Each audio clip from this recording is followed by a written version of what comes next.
రేణుక ఎల్లమ్మ తల్లి ఆశీస్సులతో పంటలు సుభిక్షంగా పండి అందరూ చల్లగా ఉండాలని కోరుకుంటున్నట్లు పాల్వంచ లలిత పాపగౌడ్ దంపతులు తెలిపారు. అమ్మను నమ్ముకుని చేసిన పనులు సత్ఫలితాన్ని ఇస్తాయని పేర్కొన్నారు.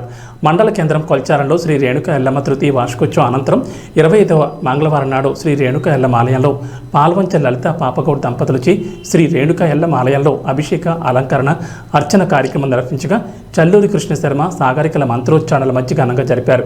భక్తులు అధిక సంఖ్యలో హాజరై తీర్థప్రసాదాలు స్వీకరించారు. ఈ కార్యక్రమంలో రామకృష్ణ గౌడ్, అశోక్ గౌడ్, లక్ష్మీనారాయణ గౌడ్, సంజీవరావు, ఉపేంద్ర గౌడ్, శ్రీనివాస్ గౌడ్, రితిన్, పెంటమ్మ, యాదమ్మ, లక్ష్మి, లావణ్య సంఘాల సభ్యులు పాల్గొన్నారు.